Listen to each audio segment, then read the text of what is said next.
தமிழகம் கல்வியில் சிறந்த மாநிலம் என்று மாநாடு நடத்தி தங்களுக்கு தாங்களே பாராட்டு பட்டம் இதெல்லாம் சூட்டிக் கொள்கிறார்கள்.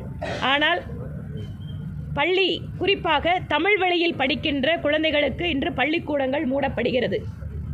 அதே போல சமூக நீதி பேசுகின்ற திராவிட மாடல் அரசாங்கத்தில் சமூக நீதி விடுதிகள் என்று பெயர் மாற்றம் செய்யப்பட்ட ஆதி திராவிடர் விடுதிகள், பட்டியலினத்தை சார்ந்த அல்லது பழங்குடி சமுதாயத்தை சார்ந்த மாணவ மாணவிகள் படிக்கக்கூடிய விடுதிகள் என்பது மூடப்பட்டிருக்கிறது என்பதை தகவல் அறியும் உரிமை சட்டத்தின் வாயிலாக பெற்று இன்று பத்திரிகைகள் செய்தி வெளியிடுகிறார்கள்.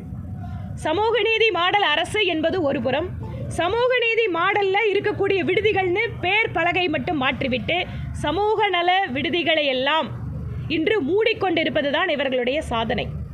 ஆக தனியார் பல்கலைக்கழகங்களாகட்டும், புதிய தேசிய கல்விக் கொள்கையாகட்டும், தமிழகத்திற்கு எது தேவைப்படுகிறதோ, தமிழகத்தினுடைய கல்வியாளர்கள் எதை விரும்புகிறார்களோ அவர்கள் சொல்கின்ற ஸ்டேக் ஹோல்டர்ஸ் எல்லாத்தோடு சேர்ந்து இதற்கு தமிழக அரசு முடிவு காண வேண்டுமே தவிர அவசர கதியில் ஒரு மசோதாவை அறிமுகப்படுத்துவதும் அதற்கு பின்பாக கூட்டணி கட்சிகள் மற்றவர்கள் சொன்னதற்கு பின்பாக வாபஸ் வாங்குவதுமாக டிராமா அரசை நடத்த வேண்டாம் என கேட்டுக்கொள்கிறோம்.